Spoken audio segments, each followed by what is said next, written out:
cabinet table. One of the Prime Minister's advisers tweeted that the Prime Minister was looking serious but also cracking the odd joke or two. The Tories had quite a good stunt where when the helicopters were following the Prime close, well, frankly, nobody knows. This election might be close, it might not be. What we can say is that at this stage, the polls are confused and irregular. There were a batch of them this morning, some of them showing the Tories 10 points ahead, some of them showing just 4 points ahead. I think what is certain is that this is the most unpredictable election since 1992, and therefore it's one of those occasions where what happens in the next 4 weeks will actually really matter. What people say, what people do could have a change. But what impact do the debates have? Because I think if you talk to a lot of MPs, they say that they predict there's going to be a moment in this campaign when the mood shifts one way or the other. And it might be the debates that form that catalyst. It might be an event, a news happening, if you like, a row over a particular policy that shifts people's votes. That basically says people who are sitting there thinking, look, yeah, I give credit to the Labour government for what they've done in the economy, but do I really want another 5 years of them? But at the same time, maybe I want change, but do I really want to trust the Conservatives with the economy? All of those mixed up views. Many politicians think people will make up their mind at a certain point and we'll suddenly see votes flow. And so if that scenario happens, then the result might be not quite as close as some are predicting today. Now, James, I mean, I understand the leaders of the three main parties aren't hanging around. We've just heard that the Prime Minister, Gordon Brown, has already left. He's going to do some sort of tour of the southeast. We're looking at shots here. I think he's at St Pancras Station. And that's really going to be it now, isn't it? They're going to be off, going around the country as much as they possibly can, right from the word go. Yeah, the strategies are very straightforward. The Prime Minister needs to get the Labour vote out as much as he possibly can. The Conservatives need to focus very hard on those marginal seats. They simply have to win if they've got a chance of winning a majority. And the Lib Dems, well, they're going to defend like mad in the south against the Tory onslaught and try and pick off seats from Labour in the north. I think one of the interesting things here is how everybody's campaigning. We've certainly been told a lot by Labour people about how the Prime Minister is going to eschew the normal rallies and big set-piece events. Instead, he's going to do what's called canteen campaigning. Basically, he's going to drop in on people's workplaces, their canteens, their living rooms, believe it or not. In other words, focusing on trying to connect with ordinary people. The question, of course, is will he face accusations that he's avoiding questions from pesky people like me and others? James Landon, we'll let you get back to the campaign trail. Thank you. Indeed, I love James's description of the polls as confused and irregular. It's the subtitle of this programme. David Miliband, we had a lot of personality stuff again from the Prime Minister this morning. He told us he was a son of the Scottish bourgeoisie and the usual stuff we've heard before. Do you think it's wise to make it personal when his dissatisfaction rate is 60% in most of the polls? I think the Prime Minister talked about his vision for the future of the country, about the big issues on which all of us actually agree. We agree it's about the economy, the type of society we're going to have and how we're going to reform politics. But we have very different views about how to take our economy and our society and our politics forward. Why the personal narrative? Well, I think we've heard it all before. Well, it's important. First of all, repetition in politics is never something to be disdained, especially at election time. You're not quick enough for me on that. But I do think that he was making a very serious point, because he was drawing on his experience to say that the decisions that he's taken over the last 2 or 3 years have been decisions founded on a set of values and have turned out to be right for the country, notably on the economic terrain. He was saying very clearly that the first job of the next government is to nurture the recovery. And if we lose the recovery and go back into recession, then any other plans are going to be in the bin. Eric Pickles, why is it that given we've had a government in power for 13 years, and most governments being in power for that long begin to become unpopular, we're in the middle of the worst recession in modern times, and we have, according to the polls, a deeply unpopular Prime Minister. So how come your man's only got a 42% satisfaction rating? We always thought this election was going to be close, and it will be close. We've got an enormous mountain to climb, as I think I've talked about in this programme before. So any suggestion that this is not going to be a close election is wrong. I think what David... Why is it going to be so close, given... I mean, if you were coming from Mars to look at this, you really would think that the Tories should be heading for an overwhelming majority. And it's not. Even you are saying it's at the very least going to be close, which means you could lose it. Oh, yes. I mean, of course we could lose the election. We need 117 seats just to get a majority of one. And I think people over the the coming month, there is going to be a point where they make the decision. It might be the debates, or they might come to a view that Labour's tax on jobs is going to kill the chance of a recovery, or it might be that they like our ideas with regard to society better than Labour's, or it might be all kinds of things. But this is going to be, I think, the most interesting election we've had, I think, for a generation. And do you accept, Chris Huhne, that Nick Clegg has still got to imprint his personality, his style, his politics on the British people? They don't really know anything about him. Well, they know a lot more about him than they did a couple of years ago, but one of the things which we've learned over the years is that a Lib Dem leader always has to go through an election campaign to be really understood and appreciated. And one of the reasons why I think we pick up so much traditionally in election campaigns, at an average of 4% during the election campaigns since 1979, is precisely because people warm to our leaders and our messages.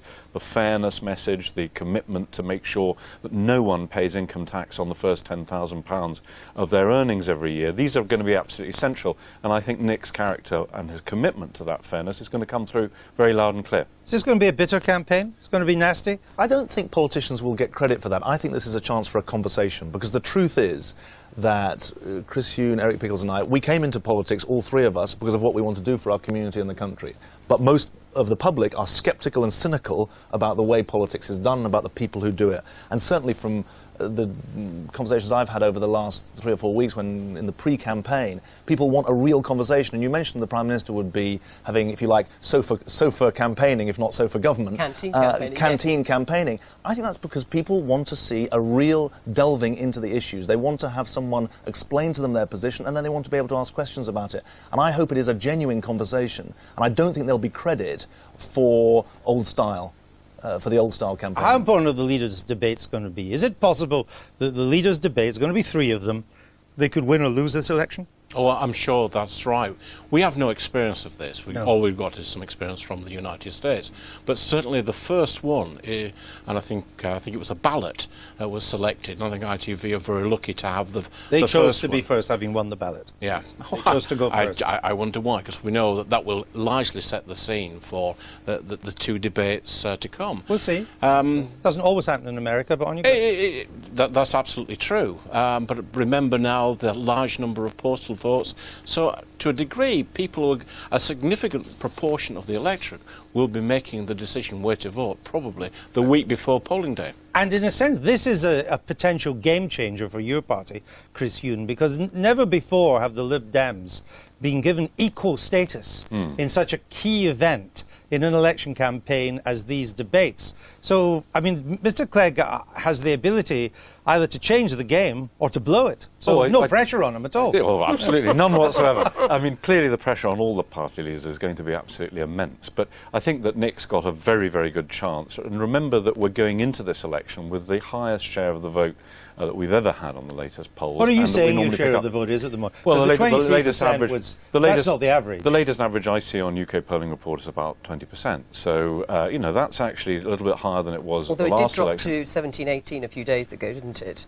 But you're No, right. not the average. The average no. is in its late teens. But you think it's no, higher? The average is 20. I think, I did the comparison last night on the last election, which everybody said was going to be the election that was fantastically important and good for us because we were the only party that opposed the illegal invasion of Iraq, unlike Labour and the Conservatives. And in that election, we went in a little bit less than what we're going in with now. So I think Nick's got a fantastic platform to really have further advances. We're just watching the Prime Minister now, getting onto a train. He's heading down to some key battleground seats in the southeast, and I suspect there he is with his wife, wanting to send a signal that all the seats that Labour won in the 97 and the 2001 landslides, traditionally Tory seats, he's still fighting for in this election.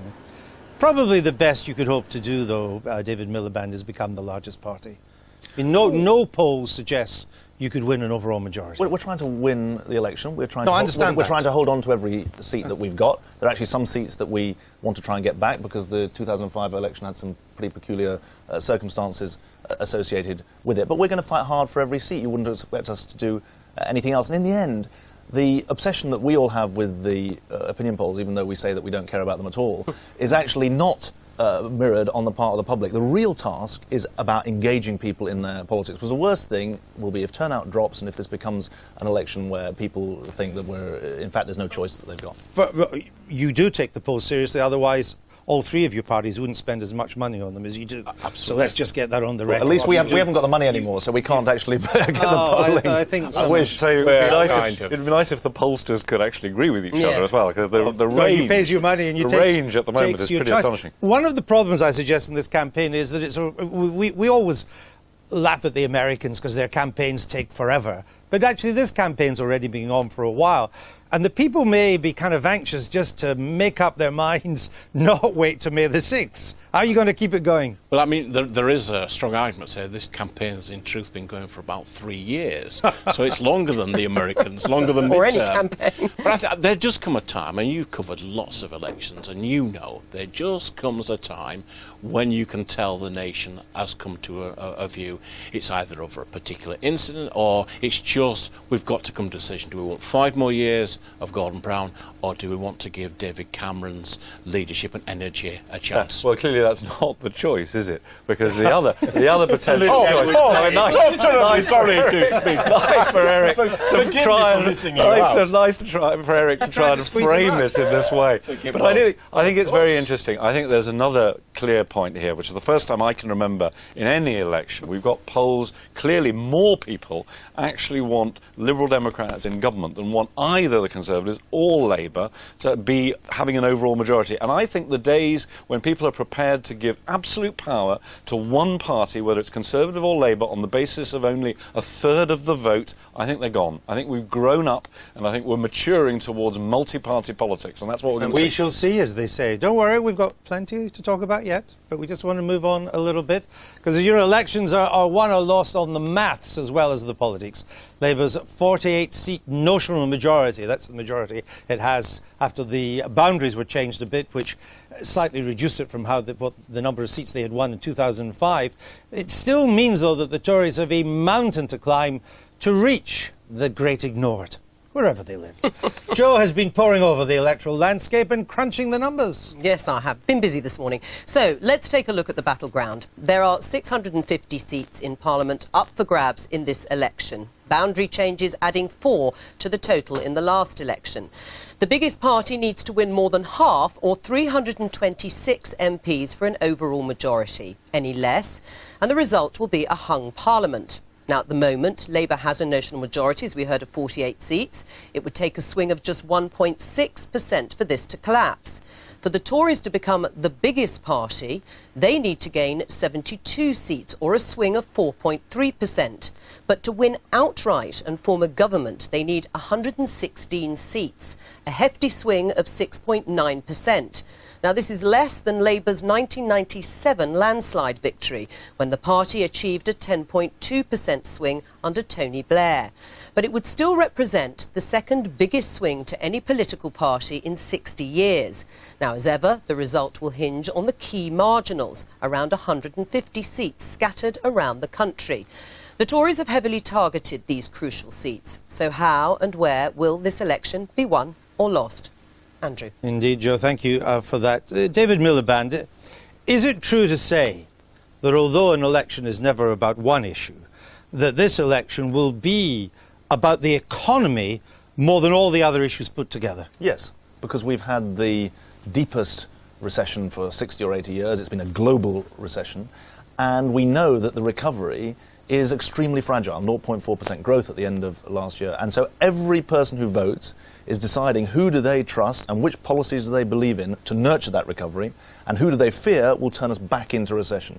So above all other issues, and we should and we will talk about them, from renewing our public services, to Afghanistan, to political reform, the economy is critical, and the next few years are absolutely critical, because there have been difficult decisions in the last 3 years, but they're equally difficult in the next 3. But it's difficult for you, since you promised us no more boom and bust, and you're fighting an election in the middle of a bust. No, but this recession was made in Wall Street, not in Downing Street. But you never said no more boom and bust unless it's made in Wall Street. Absolutely. You said no more boom or bust, and it's bust. No, I don't agree that the British economy is bust. I think that our strengths have meant that at this recession, we've got half the level of unemployment at the previous one. The rate of business failure has been 1/3 the level of the recessions of the 1980s and the 1990s. Housing repossessions, half the level. This is not the weakened, enfeebled British economy of the 1980s and the 1990s. And there is a real question here because the parties do not share the same position. The Lib Dems and Labour say this year is the wrong year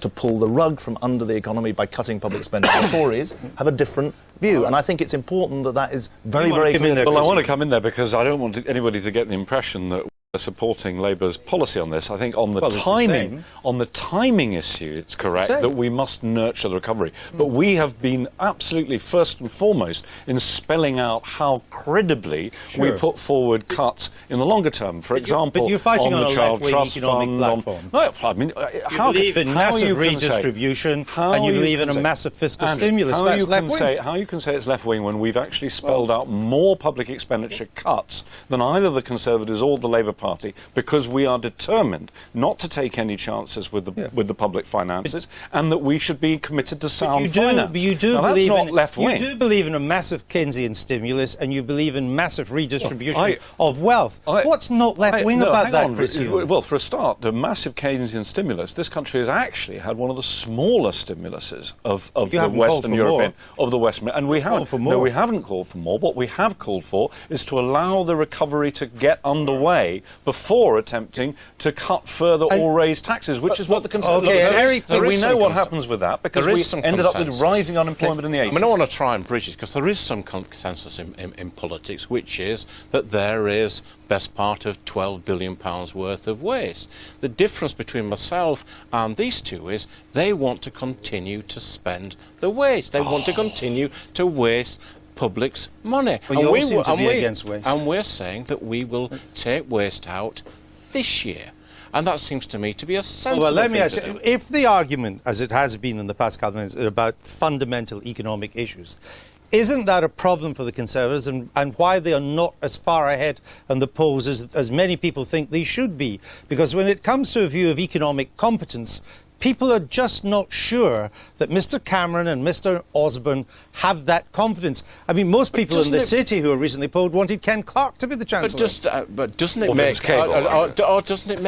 end up make enormous sense where we know there is waste to start tackling the waste now? We're talking about what's the answer? Let me put that to David Miliband. What's the answer to that? Because first of all, we have a massive programme to improve efficiency. Secondly, the £6 billion that Eric Pickles and the Conservative Party are talking about, that is 25 Great Ormond Street Hospital's budget every year. It's not being spent on that. £6 billion. And it's very, very significant. But one of the things let me just say this point. Hang on, let me just make this point. Let him make the point, then I'll come to you. Let David Miliband make the point, then I'll come to you, Chris, and then you, Eric. Conservatives have very deliberately said that they will guarantee protection for health services, but they will not protect the schools budget and the policing budget. So every single Conservative candidate has to explain to their own constituents whether they agree with the IFS, the Institute of Fiscal Studies, that £1.7 billion, that's 42,000 teachers, will be taken out of the schools budget this year if the Conservatives come to power in 50 days' time. This is a classic example of old Tweedledum Tweedledee politics between Labour and the Conservatives, because the Labour Party came out with a list of so-called efficiency savings,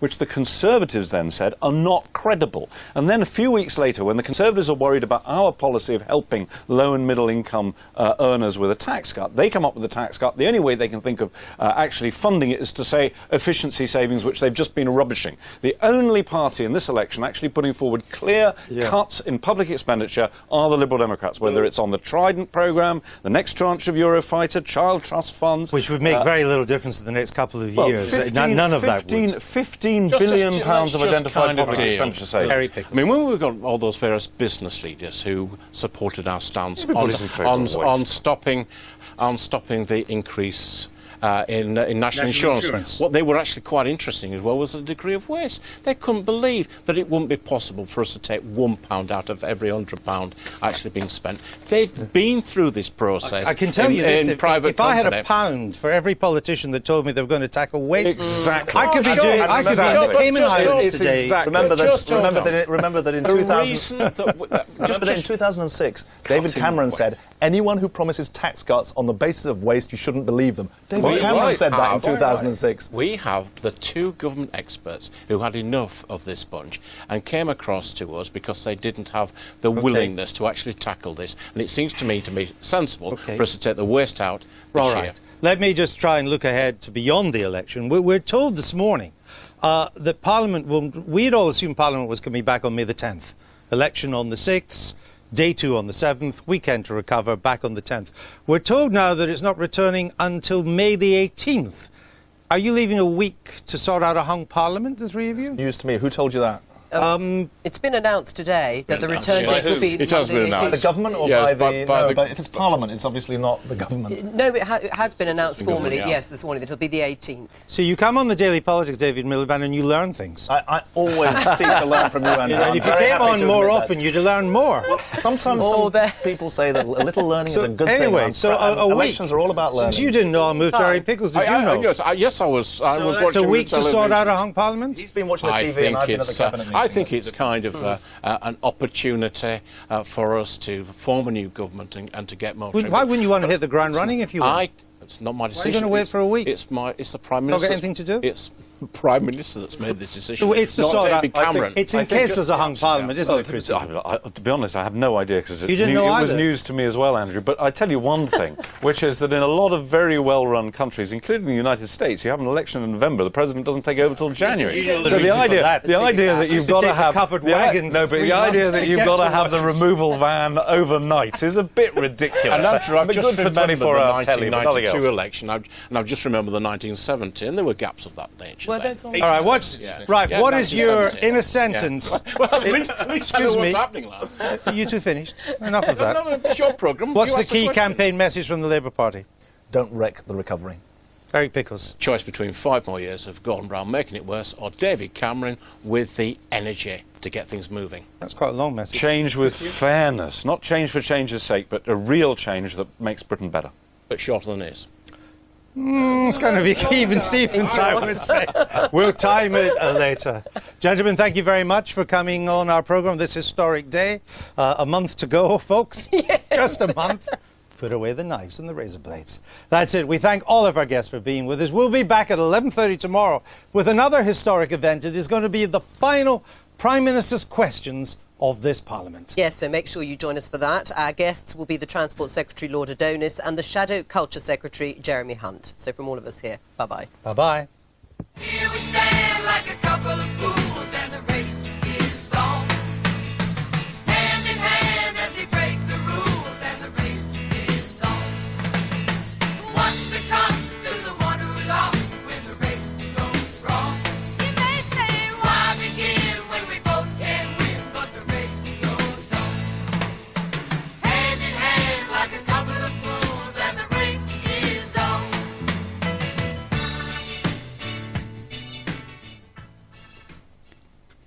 Oscar-winning romantic comedy It Happened One Night is next on BBC Two. Overpopulated. Welcome to one of the most extreme cities on the planet. But for the people of Lagos, this is a place of opportunity. Our business is just like the stock market. The only difference is only the suit and the tie and the fine shoes. And a place where they triumph over adversity. You can see the unity among the poor ghetto people who work in the dump. It's a great place to live. Welcome to Lagos.